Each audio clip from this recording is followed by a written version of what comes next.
This show is brought to you by Miami Grill. For over 30 years, Miami Grill has brought you big favorites from big cities, featuring authentic ingredients prepared fresh to order with the best cheesesteaks, wings, gyros, burgers, and more. Don't just bring dinner home, bring home Miami. Order online or in person. Pickup, drive-thru, dine-in, and delivery available at all locations. If you're craving it, they're making it.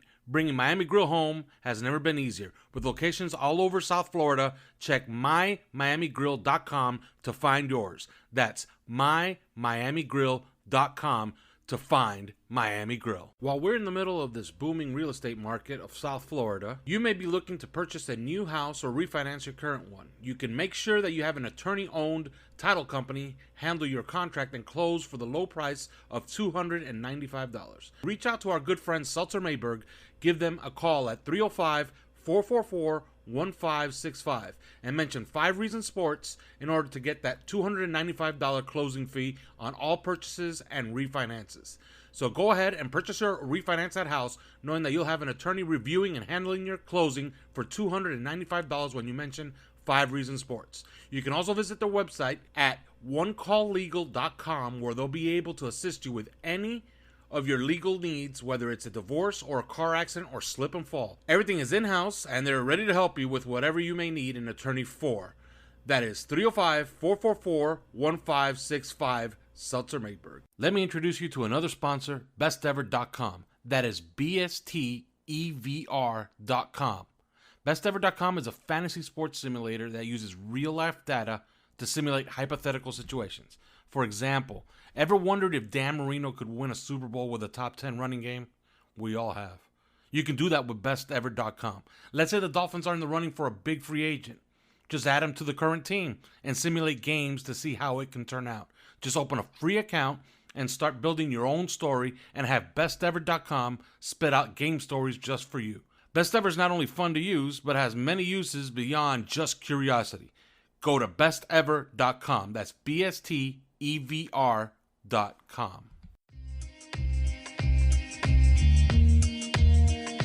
Welcome to 3 Yards Per Carry, a podcast covering the Miami Dolphins and the NFL. Now, here's your hosts, Chris, Alf, and Simon.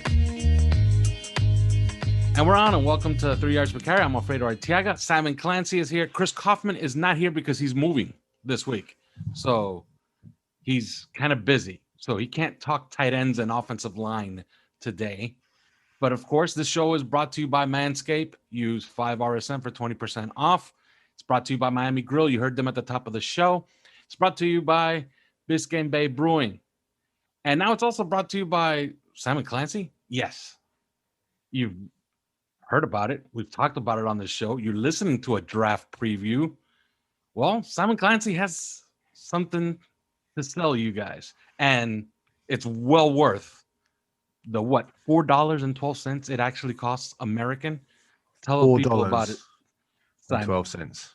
Yeah, so essentially, I've been, as people probably know, obsessed with the draft for many, many years. And at the start of lockdown, so kind of just over a year ago when the UK was locked down completely for 6 or 7 weeks, it was kind of difficult to kind of, everybody was same for you in the States, I suppose. I don't know if you had a proper full on lockdown like we did, but kind of comprehend what you could do really. And you weren't really allowed out apart from to go to the supermarket and stuff. So just to get some headspace, I just sort of thought, you know what, I'm just going to like dive into the draft and started watching just hours and hours of tape in the evening after work. It was just like, I really got into it and then started creating sort of players, groupings, you know, quarterbacks. I actually started watching, I think I started watching edge players, corners first.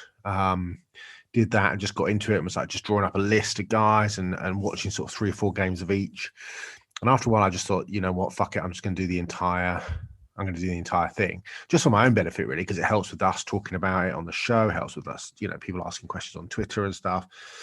And then it just got to a point where the magazine that I work for over here, I just said to the guys, look, I've done this. I'm sat in front of it now. It's 86,394 words.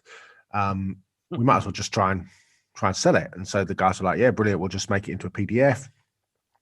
Because of the pandemic, it was too difficult to make it into an actual book. And I knew there'd be lots of people in the States who would want it, and sending it across with a delay in mail because of the pandemic, etc., would just make it an absolute nightmare. So yeah, it's available as a it's available to pre-order right now. If you go to my Twitter at @CyClancy, that will give you all the details because I don't have them in front of me. But yeah, it's £3 if you live in England, which is the same. It's actually cheaper than a pint of beer when the pub's open. And it's $4.12, and you can pay by PayPal or you can pay by credit card or whatever in the US. And once it's finished, the guys are making the PDF, and it looks pretty with pictures and stats and shit. But it reviews. There's about 280 players, maybe, in depth. So I've watched minimum of 3 games of 280 players. Well, actually, not as many as that, 276 or something, because Quinn Minert's, I couldn't see 3 games of his. And there's a couple of corners, like small school corners, where we just don't get Hackensack State tape in the UK. But yeah, I mean, it's been a labor of love. At times I've really enjoyed it. At times I've fucking hated it. And it must have taken me about, no word of a lie, it's probably taken about 400 hours, I reckon, to do it all. Because it's not just like going through tape. I really thought it was important to try and paint a picture of players off the field. So whether that was injury history going back to high school. So it just takes a lot. I'd probably spend however long it takes to watch 3 or 4 games of a player, and then write it up so that it didn't all sound like the same, but then just probably an hour then on each player, digging into their background, high school, going back to high school days. I try and speak to different people, to scouts, to some coaches, to find out injury histories, to find out arrest histories, some quotes that people have said about these guys, just bits and bobs really, just to sort of paint a fuller picture. And I suppose it's a kind of a companion pre-draft, during the draft, and after the draft, really, so that people that maybe don't follow college football as closely as the 3 of us do are kind of like, because we all know the Jeremiah Owusu Koromoas and we all know the Carl Pittses, but you're going to get sort of, you get a little bit more into the weeds where we will be for the next few weeks. Yeah, right? If you want to know about Amen Ogbong Bemuga, the Oklahoma State linebacker, and then that's cool. Or where I don't know, Antoine Simmons of Michigan State. If the Dolphins end up drafting him, then there's a report on him, and obviously that there are people who are not going to agree with some of the ratings. They're all in order in terms of rankings. I've got certain players higher than Caleb Farley is the perfect example. He's further down the list. Which is a great thing for debate, because I've been called everything from an idiot to a propagandist the last few days just because of my opinions on certain position groups. But it's the fun thing about this time of year. And it's so boring if we all thought the same thing. Yeah, if we just got here and say, yes, this guy, if we agreed on the first 20 picks of the draft, it just wouldn't be any fun. But if you want to get this draft guide, all you got to do is just follow us on 3 yards per carry, or follow Simon on 3 yards per carry. We're providing the link 3 times a day. If you really want the link right now, I suggest get a pen and paper, write it down right now. And then you could, since it's a podcast, you could always rewind and listen to me again. www.gridiron-magazine.com/shop/2021-draft-guide. It's pretty simple. Okay. Gridiron Magazine. You go to the website, go to shop, go to 2021 draft guide, and you can get it there. All right. Well, we're going to talk tight ends and offensive line here today, which is to say that we're going to talk about Kyle Pitts, because I don't think this is a very good tight end group. Maybe you disagree. Maybe you want to, players I like. There's some players I like. Beyond Pitts, I think Pat Frymuth is a really good player. I think he's a top 40 pick. I like Brevin Jordan. I think some injury red flags. I think he's a versatile player. He reminds me of Johnny Smith a little bit. And just yet another player there must be 25, 30 players in this draft who have parents who were NFL players or whatever. Obviously, Darryl Jordan was a 9th round pick of the Falcons in the 1990 draft. Tommy Tremble at Notre Dame, I think, is a really, really, really interesting player. I mean, he's an absolute beast of a blocker, inexperienced in the passing game, in part because of Michael Mene, the super hot freshman that Notre Dame have. But Tremble's got great hands as well. He's really athletic. and there's a bunch of guys after that, Hunter Long, John Bates, Boise State kid, Matt Bushman at BYU is a good player. Trey McKitty, some underused guys, Trey McKitty, the FSU kid who has had a knee injury and stuff. And then some raw guys, I'd be remiss if I didn't inject this name right here because, our partner in crime, Chris Kaufman, loved this guy. I don't know if love is probably a strong word, but he told me watch him in practice at the Senior Bowl. Kenny Yoba. Yeah, Kenny Yoba is a good player. Yeah, he has a look, right? He has that look. Like he looks like an NFL player. He looks like he'll be an NFL tight end. Yeah, he can block. I think he'll be a good number 2. He's a threat in the downfield passing game. He'll compete on special teams. He's a transfer from Ole Miss came from Temple. Only 11 starts. But that's not true. Only 19 starts. He played 38 games for Temple, but only started 11 of them. But yeah, I like him. He's a former receiver convert. He's a decent player. The athleticism flashes a bit on film. So yeah, he's an interesting player. All right, now let's start right at the top. Best in class. I don't think anybody's going to dazzle anybody here and say another name but Kyle Pitts, and I'll start right here. If it said WR next to his name and not TE, does he crack the big 3 this year? And the big 3, of course, being Chase, Devonta Smith, Jalen Waddle. Such a difficult question, really, because I don't think there's an answer to it. He's not really a tight end, but he's not really a wide receiver. I mean, you don't really have many 239-pound wide receivers. Do you know what I mean? I think ultimately he's probably the second best player in the draft behind Trevor Lawrence. He's just got everything. He's super twitchy. There aren't a lot of downsides. He's super twitchy. He's got an incredible, hands. He's a move tight end who can literally dictate coverage and change the game. And what we mean by that is that, and people say, oh, why would you draft a tight end? You've already got Mike Gesicki, and that's absolutely true.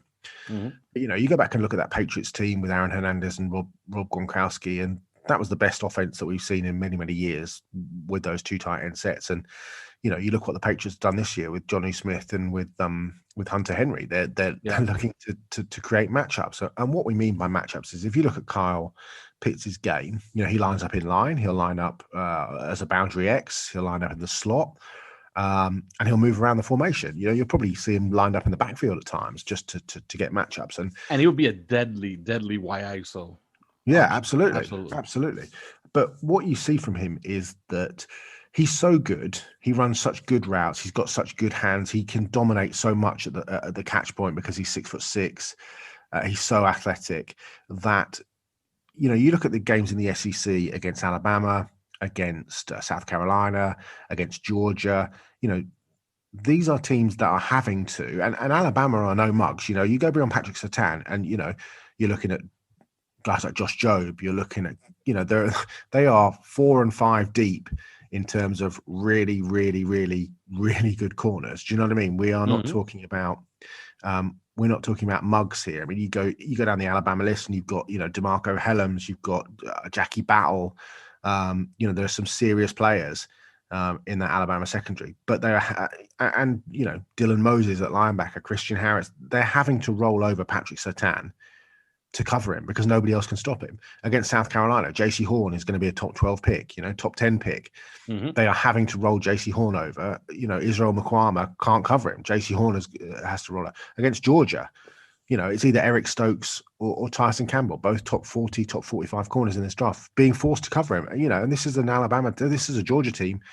You look at that Georgia team and apart from those two, you've still got Richard LeCount, you've still got Mark Webb, you've still got DJ Daniel, and they can't cover him.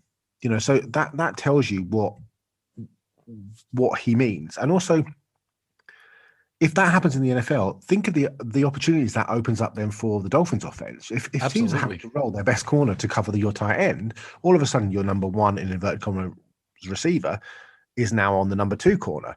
Your number 2 wide receiver, who would have been on the number 2 corner, is now on the number 3 corner. Your slot guy is now on either a number 4 corner or they've had to move a safety down, and you're winning mismatches all the time. That's what you're looking for.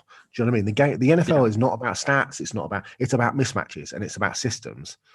And if you can, it's a chess game. It's a violent chess game, and you are trying to create mismatches on every single solitary down. And that is why Kyle Pitts is so important to a team. That is why it's so important to the Miami Dolphins. You are creating mismatches because you will get him on a linebacker. You will get him in situations where the number one, let's say we're playing the Packers.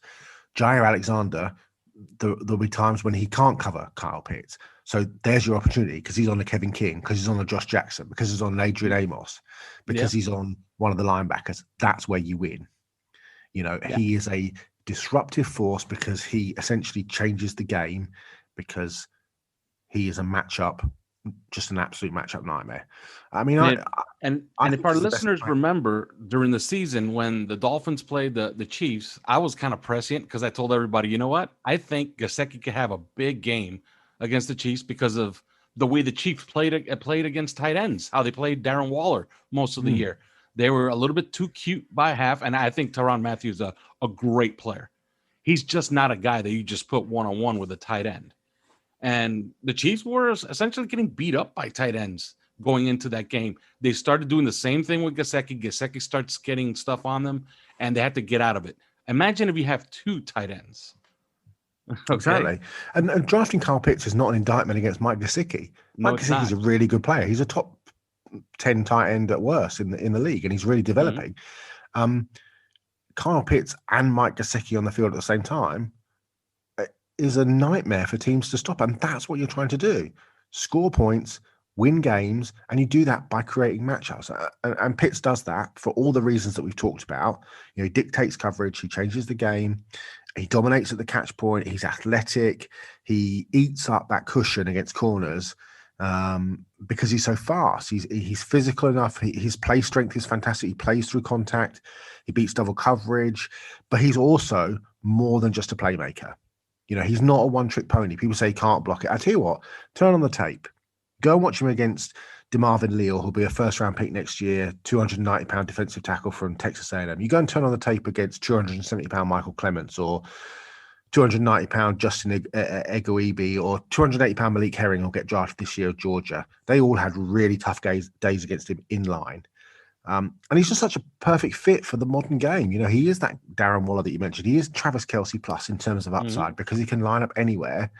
He allows an offense also to get more information for the quarterback pre-snap. That is really important as well, and something that people don't consider, because you move him around. Let's say you're Tua. So much of what you do in the play is dictated to by what happens before the ball is snapped. If you're moving Kyle Pitts around, you move him from the slot to the boundary X. You see who goes with him. You see how they go with him. You see whether they're rolling a safety over the top. You see if a linebacker moves out. Not only is that telling you what coverage they're going to run, but by that movement of the defense, that is then opening up secondary and third and fourth options for you that are now going to be open. Because if that linebacker, let's say it's the wheel or the strong side linebacker, they are now all of a sudden taking two steps to the right-hand side because they know they've sort of got a bracket Kyle Pitts in a zone. Well, that linebacker who's moved 2 yards to his left was supposed to be covering your satellite back on a little wheel route. Well, now all of a sudden, he's not sure whether he's caught between a rock and a hard place. Does he cover the satellite back, but he knows he's got a bracket Kyle Pitts because he's got to play a little bit of that? Well, you're winning. Pitts might catch 6 passes a game, but what fans, what your average fan, and I don't mean this in a nasty way at all, but what your average fan won't, you'll see, drafted Kyle Pitts 6th overall, he got caught 4 passes, but the Dolphins scored 52 points and the receivers had a field day. Well, a lot of that is down to Kyle Pitts because of the way that he dictates what they do. And that's, I think, what people have got to keep at the heart of. They can't just see him as a tight end. They can't just see him as a wide receiver. They've got to see him as this matchup chess piece. And very few teams have that. This is why people are talking about him so much. To me, he's the best tight end to come out since Tony Gonzalez. We talk about Gronkowski, Hall of Fame, first ballot, arguably the greatest tight end of all time. But don't forget, Rob had a massive back injury when he was at Arizona, and that's why he dropped into the second round. Travis Kelce, George Kittle. Kittle was a 4th round pick. There was a reason why George Kittle was a 4th round pick. He had upside. The only guy I can remember that had this much backing, and I think it bore fruit, was Jeremy Shockey. I think that's the last time that a tight end came out in the first round and everybody pointed at him and said, Vernon Davis maybe is another one. Yeah, that's a good one. That's a pretty good one. A lot of people were excited about Evan Ingram, but it didn't bear fruit as far as a high draft pick. But I guess we could tidy up Kyle Pitts, and I absolutely agree with you. And we've talked about this on the 3 yards per carry Twitter account, and I've pointed it out to people. By mere alignment, when you come out and who is going to step in front of Kyle Pitts, Tua Tagovailoa might know immediately, okay, guess what? They need to use, and it's not they're going to use, no, they need to use a linebacker on Mike Gesicki by mere alignment. So absolutely, Kyle Pitts is a matchup nightmare, and I'd love to have him on our team, which begs the question, and that's, I guess, how we can tidy up Kyle Pitts in our tight end preview. How does he get here? Because I've done a mock draft. I sent him to Atlanta. And the reason I sent him to Atlanta, they extended Matt Ryan's contract. I think that maybe they want to make one more run at it. That's a hell of a skill group that you'd be adding Kyle Pitts to. I think it's legitimate. That's a legitimate one last shot with Matt Ryan. Maybe Cincinnati. Now the rumor is that he might go to Cincinnati. Do you see him getting to Miami at number 6? I think quarterbacks will go 1, 2, 3, and 4. And if that happens, Atlanta, you look ahead to. We've been bitten by this before, in a way, in that we've said potentially, the quarterbacks have come from nowhere. Baker Mayfield kind of came from nowhere. Joe Burrow certainly came from nowhere. Zach Wilson sort of came from nowhere. Zach Wilson was a 6th or 7th round pick coming into the season because of the injuries that he had, and he was battling out to Joe Burrow was undraftable. Absolutely.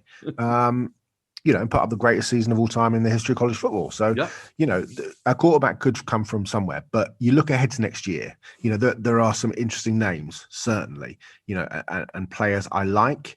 But teams, especially at the quarterback position, are scouting multiple years now. They're not just scouting for 2021. They're scouting quarterbacks for 2022. I know the Dolphins did it last year. They scouted ahead. So you look at Sam Howell at North Carolina.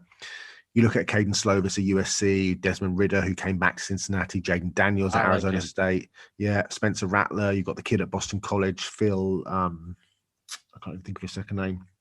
There are quarterbacks out there. I think for Atlanta, you have the opportunity, twofold opportunity, really. If Justin Fields gets past the San Francisco 49ers, you have the opportunity to bring in something of a Ryan Tannehill clone. And what I mean is that Ryan's issue sometimes in Miami was that he almost over-processed. He fitted so well into that Arthur Smith offense because it was very much use his athletic ability, get out on the perimeter, don't have to make multiple reads, get the ball out of your hand quickly, because that's what the system predicates.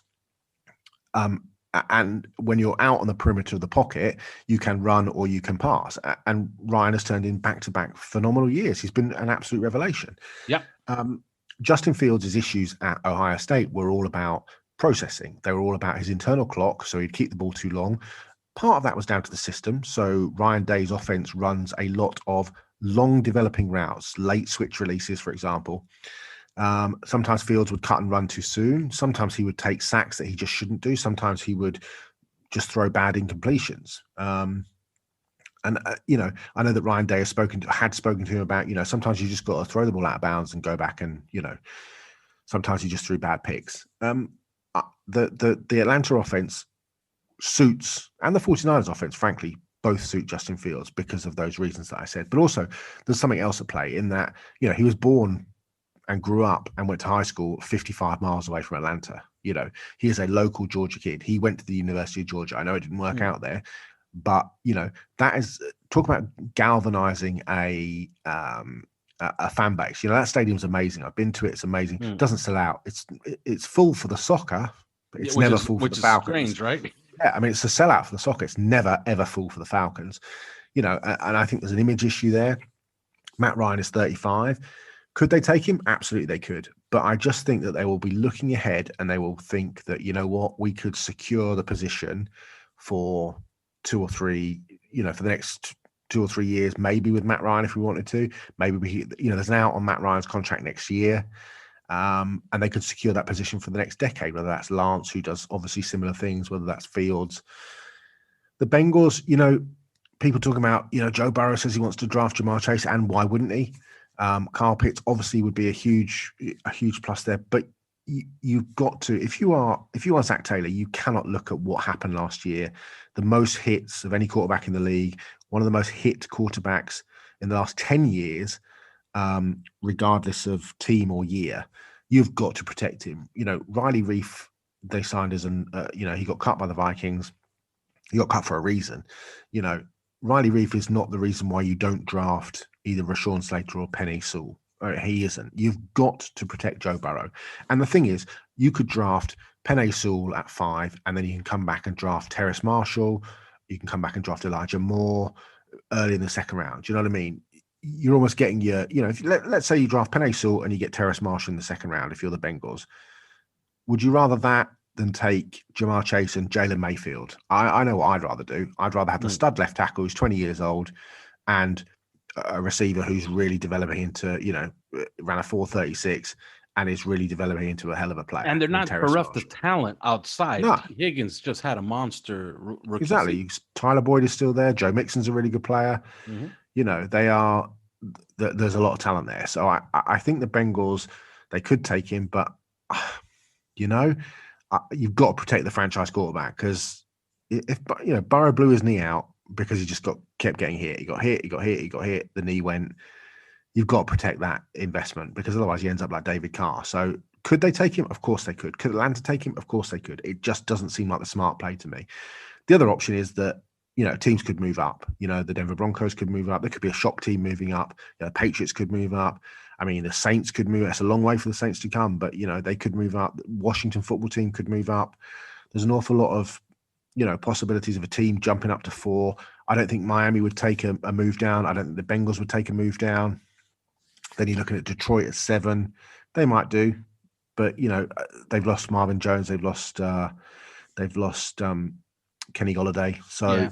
I suspect they would take. And with TJ Hawkinson, they could be working on their own little thing there too. I think Pitts, he could go at 4, he could go at 5, but to me, I think 6 has got to. I just can't believe the Dolphins couldn't look at that and think, wow, what can he do for that offense? It's not like, look, Waddle, Chase, Smith could all do wonderful things for the offense, but to have a move tight end who can do what he can do and just change the entire face of how a defense works, that is a very special combination. Yeah, and you could have a situation where the Dolphins don't take Pitts, they actually pass on Pitts, and you get a good career. And it was a strange stat, because I saw it today. Somebody was talking about it and they were listing it. Did you know that out of the last 85, I think it was the last 85 picks in the top 6, okay, which encompasses the 6th overall pick, which is the Dolphins. Out of the last 85, 11 have Hall of Fame careers. 11 have Hall of Fame trajectory careers, meaning that they're going to be first ballot Hall of Famers. Mm. So there comes some pressure with that 6th overall pick. And yeah, I tend to agree with you. You want to get, these receivers are really good, but there's one unicorn there. And yeah, I don't think he makes it to 6. You seem to be saying that he will make it to 6, because you see it could go 4 quarterbacks to start. Miami doesn't need a tight end either. They do not need a tight end. It goes back to not being an indictment of Gesicki. It's an indictment on the modern NFL. Yeah. And it's just a value pick. Even at 6, it's a value pick to get the second best player in the draft because of what you can do with him. Absolutely. All right, moving off of Kyle Pitts, and I think we could clean up. And George Godsey, just to finish, George Godsey has been a long-term tight end coach. He will see the value of what he can do. Absolutely, and the way that they used Mike Gesicki this past season kind of tells you, like, they have a playbook already in mind for Kyle Pitts.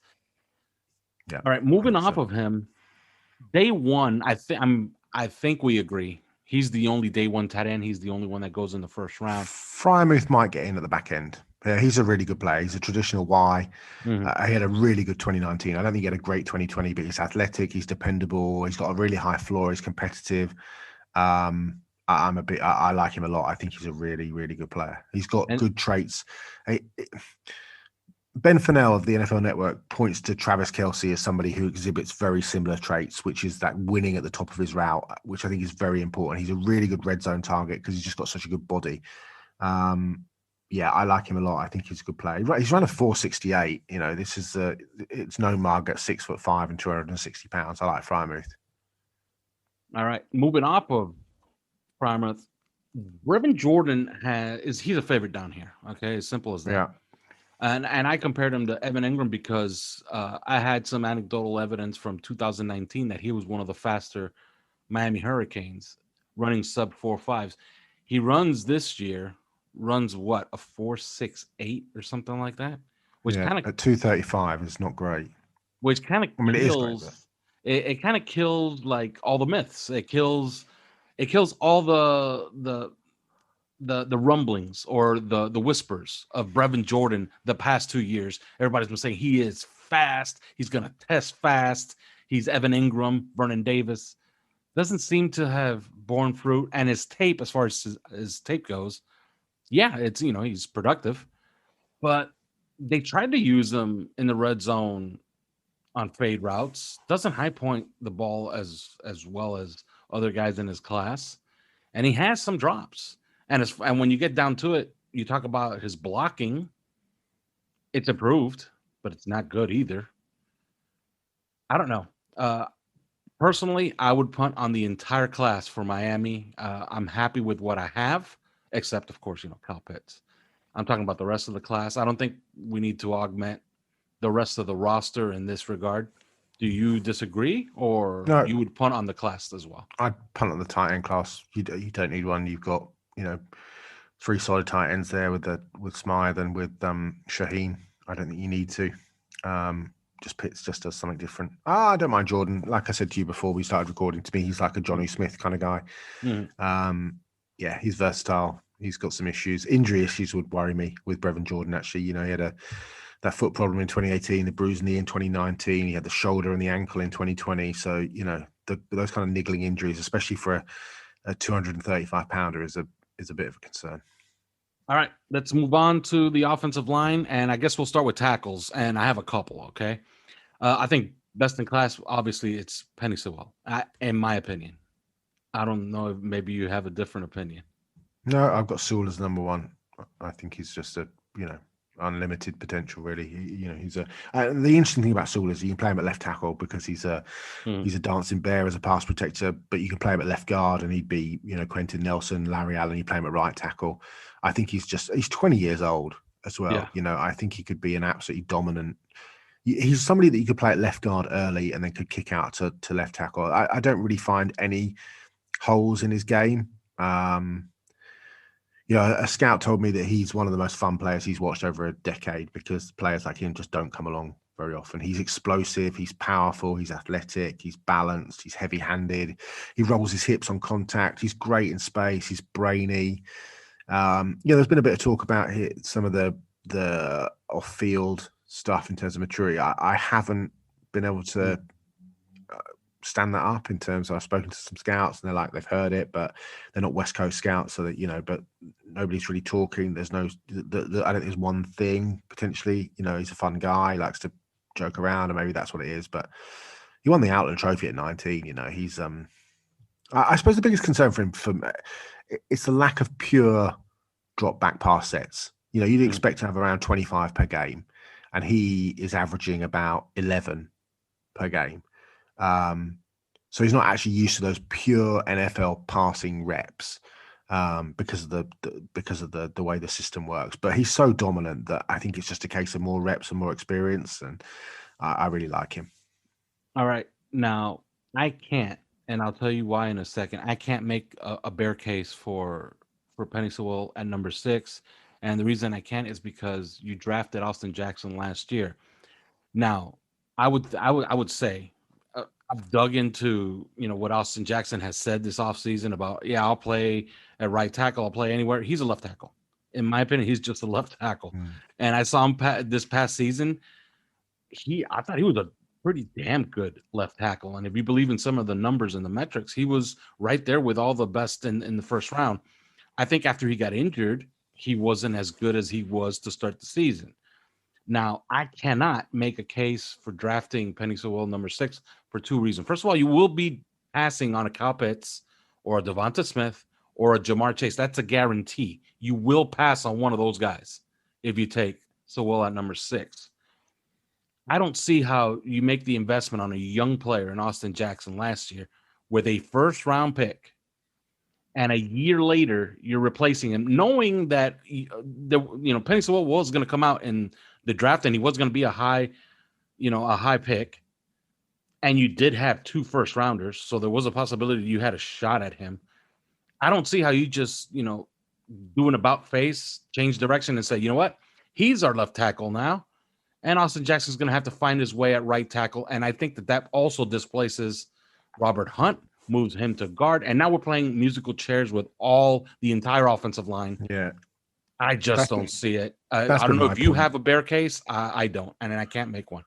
That's been my point, is that 1, you've got to let the guys develop. 2, if you draft Penei Sewell at 6, same as if you drafted him at 3, nobody's drafting a right tackle at 6. You're just not, and if you draft him and you're playing him at right tackle, or if you're drafting him and playing him at left tackle, you are now putting in a new player every single position on that offensive line. So Penei Sewell starts at left tackle, new player. Austin Jackson goes to right tackle, position he hasn't played since high school. That's a new right tackle. You're then moving last year's right tackle, Robert Hunt, from right tackle to right guard. So that's a new player at right guard. You're then moving Solomon Kindley, who was probably the line's most consistent player last year, to left guard. He probably starts in front of Eric Flowers. And you need a new center, whether that's Matt Scorer or they bring in a rookie. So every single position on an offense that you are now trying to gel together with a quarterback that you're really trying to gel together and needs some solidity in front of him has 5 new players in 5 different positions in front of him. That to me doesn't make an awful lot of sense. And that's why I don't think they'll draft Penei Sewell. He's a phenomenal player. I just don't see it. You've got to give Austin Jackson time to develop. Otherwise, what's the point? Yeah, and especially Brian Flores, he had a quote the other day where he was asked about, developing players, and he kind of poo-pooed it himself when he said, you don't go from winning 10 games and talking about further development. You go from winning 10 games to talking about making the playoffs and try to win a championship. So but also, what does drafting Penei Sewell say about your decision to draft Austin Jackson? It says that, oh boy, we screwed up. We fucked up. Yeah, we threw away a first-round pick, and that's not a good thing. So I think we see eye to eye on this. So we're going to move on to late day 1, which is, of course, the first round, and that's pick 18, and there's only one player. And, I poured over all of these guys, and one guy has some pretty impressive tape, and that's Tevin Jenkins, Oklahoma State, right tackle, 6'6", 315 pounds. There's a game, okay? And I think fans can find this game. If you go on YouTube, you could find this game because it was Oklahoma State versus Texas. And Texas has an edge rusher that we will talk about in a future show. In fact, our next show, which is about edge players, Joseph Asai. Joseph Asai had 12 tackles, forced a fumble, had 3 sacks. None of that, except 1 sack, came against Tevin Jenkins. He had 15 reps against Tevin Jenkins. Tevin Jenkins absolutely stoned him until the last play of the game, which was in overtime, where Tevin Jenkins gets beat on an outside rush by Joseph Asai. Joseph Asai gets the sack, and it ends the game right there. I love Tevin Jenkins as a right tackle. I don't know if I'll take him at 18, but if I find myself with a pick in the 20s and he's still sitting there, I'm probably taking him. I don't know what your opinion is of him, but I absolutely love Tevin Jenkins. Yeah, he's kind of Cam Robinson on the right side. There's that kind of nasty drive block. He's a 4-year starter. He didn't allow a sack as a junior or a senior. He's kind of the epitome of that what to sort of term the big nasty, isn't he? He's got some juice as a run player. Mm-hmm. He's a sort of powerful drive blocker with strong hands. I think he's there's a great play against Asai where he clubs Asai to stun him, and I'm a huge fan of Joseph Asai. Then he redirects him into the defensive tackle is looping round, and he pancakes the pair of them. It's a phenomenal play, and I love Asai. But yeah, he's a very, very interesting player. He's He's pretty balanced. He gets great leverage. Yeah, I'm just reading the draft book, and I just realized this is what I've written. He's the epitome of the term big nasty. Jenkins is a pure right tackle with some juice as a run defender. He's clearly not a run defender, Simon. You absolute idiot. as a run blocker is the word I need to change there. Well done for doing that. Yeah, I like Jenkins. There's other I like I think Rashawn Slater's a good player, but he's a zone player, and we don't really play zone. A big fan of Alex Leatherwood. I really like Leatherwood. By the way, before we get off on Tevin Jenkins, there's a rep against Oklahoma, number 44 of Oklahoma. I keep forgetting his name. He's a cornerback. He comes out, I believe, next year. I believe he did not declare. I don't know if you could get his name. But why not? Let's shame him here on the show. Oklahoma, number 44, cornerback. But anyway, I'll look for him in a little bit. But there's a rep where they run a screen and Tevin Jenkins releases, and number 44 of Oklahoma absolutely dives out of the way to not get hit by Tevin Jenkins. And oh my God, I absolutely love Tevin Jenkins. I don't know about you. I guess we'll start there, and then you could go on with your guys. An offensive lineman? I don't think there's an interior offensive lineman, but is there an offensive lineman that you can see the Dolphins taking at 18 that you would be happy with? Or is there one that you could take in a trade down? Mine is Tevin Jenkins with a pick in the 20s. Yours? I like Leatherwood. I really like Leatherwood. Brendan Radley Hiles is the cornerback. Okay, there he is. Number 44. Shame on you. Yeah, shame. Does he come out next year or no? He's only small. He's a junior as well, so he'll be out next year. But he's 5'9", 179 Okay, that's why he's diving out of the way. He's not going to throw it. Exactly. Run for the hills. Run for the hills. I like Leatherwood. I think he's battle tested. He can play left tackle. He can play right guard. He can play right tackle. I really like him. I think he's a dominant run blocker. But I do think he's a tackle. I'm a big fan of Liam Eichenberg. Again, just a ridiculously hardworking left tackle. Don't overlook good college players. He's just a nice player. Brady Christensen is a really nice player as well. He's the BYU left tackle. I suppose if we're talking about right tackles, he would be the guy, your guy, Tevin Jenkins. There aren't really other right. Walker Little's really interesting, the Stanford kid. But, I mean, to my mind, he's played one game since December 2018. And to my mind, you can't spend a high pick on somebody who's played that little football, regardless of how good they are. He's a 5-star recruit. His grandfather was Gene Little. He's an NFL Hall of Famer.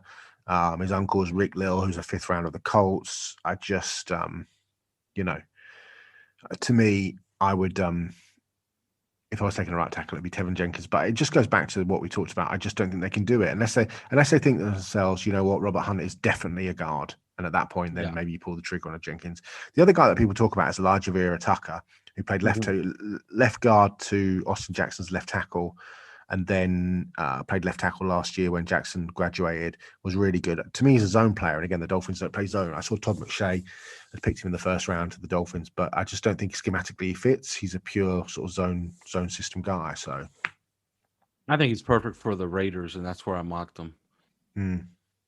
All right, so day 2, and I guess we could tidy up here with day 2 and day 3 tackles. Do you see the Dolphins taking a tackle, and do you have some names for day 2 and 3? I've been watching, and I guess I'll start it off. Jalen Mayfield, I believe, goes in day 1. I think he's a late first-round pick. Leatherwood, I think, is borderline first-round pick because for whatever reason, a lot of these guys are moving them down their boards. Yeah, I think it's round 2. Yeah, so he could go top of round 2, especially Kuiper. Kuiper at one point had him as the top-rated tackle. Now he has him 4th or 5th. So I don't know. Day 2, I don't see a tackle, and as far as a tackle in this draft, for me, day 3, Adrian Ely out of Oklahoma. He has really good pass pro tape. Some of his pass pro tape is as good as any of the top guys in this draft. His problem is run blocking. He ends up on the ground a lot, and he has a hard time finding people to hit. Okay, so he tends to lumber a little bit, but it's not the worst thing in the world if the Dolphins use a 5th-round pick on Adrian Ely out of Oklahoma. He could be a swing tackle in a pinch. He won't embarrass you. He won't allow 5 or 6 sacks like most. Like we've seen before from some swing tackles in the NFL, which seems to be the worst position on most teams. So, yeah, Adrian Ely is probably the only tackle I will look at in this draft, and that's with a very late pick. I already mentioned Tevin Jenkins. Nobody else. I don't know what you think as far as a tackle on day 2 or 3. Yeah, I don't think they'll take one. There's 3 guys I like. James Hudson, who's a Michigan transfer from Cincinnati. He's only had 719 snaps. I think and less than half of those have been in pass protection, but he's really a really high ceiling player. He's got great balance and body control, great lateral movement skills. He was a 4-star defensive end in high school. He'd be one guy I'd be interested in. I think he'll go on day 2. Dante Smith of East Carolina, again, outstanding at the Senior Bowl, 2-year team captain, developmental left tackle with massive upside, who could, again, he's got 35 and a quarter inch arms. He moves really well, just a load of buildable traits. And then Larry Borum of Missouri, who's just a big human being at 6'6", 332. He's played mainly right tackle and left guard, but he played left tackle in 2019. He's just a really interesting player. He does a good job with his mass. He's good in the run game. He's a bit limited athletically. I think he'd be a guard and a decent swing tackle. Borum is a day 3 guy that I think would be a solid pickup. There's a couple of other guys. Josh Ball is quite a good player, but some significant off-field issues with Josh Ball. He got arrested for domestic violence, which is, I think people are going to understandably turn their nose up at. And there's a kid at Fresno State, Cyrus Tutelli, who's a little raw in pass protection. Again, could be a guard, but he's a heavy-handed run blocker who can do a nice job at the second level. He's a sort of developmental type with some plus traits. He's AJ Epeneza's cousin. So yeah, there's some interesting guys. All right. Now moving on to the interior offensive line, and I think that's where we could finish up. On the interior offensive line, we talked about him so much that it's gotten to the point where if they don't draft him, it's probably going to be a disappointment. I think we're going to have people, I guess, on our 3 yards per carry account, we're going to have people asking us, why did they pass on him? If they do pass on him at 36, although I think, who knows? He could go maybe earlier than that. And we're talking about Creed Humphrey, of course, center, Oklahoma. We've talked about him we talked about him in last year's like first look in the draft because we thought he might declare. He didn't. So, if they don't take him, it's probably a disappointment. I'll tell you what, and I'll tell you straight up, he's a target for me. And at 36, I don't envision a scenario where he is not my BPA at 36. His Senior Bowl is as impressive as it gets. His reps, and especially in practice. I know Quinn Miners had, he had the ear of everybody, but to be honest with you, I think it was more of his I guess his personality and his reputation. A guy coming out of Wisconsin Whitewater, out of nowhere, and he's here with the big boys and he looks great. But I thought Creed Humphrey was dominant in practice. He was dominant in the game. There's absolutely nothing wrong with him. Even his injury history is good if you want to compare it against a guy like Landon Dickerson, who I have his injuries here, and you could list them, but he has one every single year since 2016, okay? Serious injuries where he's missed games, okay? ACL, ankle in order, ligament damage to his left knee in December. I don't know. I think he is center 1, and if you're targeting a center and you get anybody else, I think you failed. Creed Humphrey is my pick at 36, and I don't even think about it. What say you, Simon? Yeah, I like Humphrey. He's my number 2 center. Dickerson to me is the best center in the draft. I mean, the issues, off-field issues in terms of injuries are clearly massive. But to me, he's a first rounder with a clean medical history. But unfortunately, it's about the only thing his game lacks. He's a phenomenal. I think he's just a phenomenal player. He is nasty. You never stand around near a pile towards the end of a play watching if you're going against Dickerson. His tape is absolutely clean. Landon Dickerson's tape. Let me be clear, by the way. I'm not taking a dump on Landon Dickerson. No, for sure.